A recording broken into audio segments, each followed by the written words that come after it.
పెళ్లి చేసి చూడు ఇల్లు కట్టు చూడు అన్నారు పెద్దలు. ఈ రెండూ కూడా పేద మధ్యతరగతి వారి నానాటికి భారంగానే మారుతున్నాయి. ఈ రోజుల్లో ఆడపిల్లలకు పెళ్లిళ్ళు చేయాలంటే కన్నవారికి కష్టాలు తప్పడం లేదు. పెళ్లి చేయాలి అంటే వివాహ వేదిక దగ్గర నుంచి మొదలుకొని విందు భోజనాలు, ఫోటోలు, వీడియోలకు బోలెడంత ఖర్చు అవుతుంది.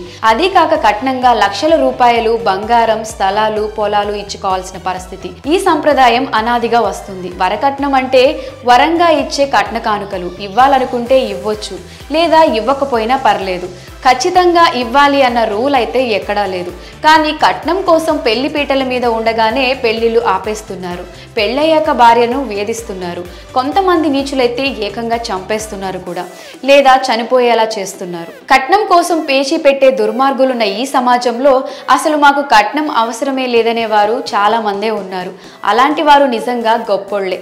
అటువంటి గొప్ప మనసున్న పెళ్లి కొడుకు తండ్రి ఈ కృష్ణ చౌకర్. విచిత్రం ఏంటంటే సెలబ్రిటీలు, గొప్పింటి వాళ్ళు, రాజకీయ నాయకులు ఇలా ఆర్థికంగా బాగా స్థిరపడినా కూడా కట్న కానుకల్లో తగ్గేదేలే అని అంటూ ఉంటారు. కోడల నుంచి కోట్ల రూపాయల కట్నం తీసుకుంటారు. అలాంటిది ఈ బీజేపీ నేత ₹1 మాత్రమే కట్నంగా తీసుకుని కొడుకు పెళ్లి జరిపించారు. హర్యానా రాష్ట్రానికి చెందిన బీజేపీ నేత కృష్ణ చౌకర్ తన కుమారుడి పెళ్లికి వధువు తండ్రి నుంచి కేవలం ₹1 మాత్రమే కట్నం తీసుకున్నారు.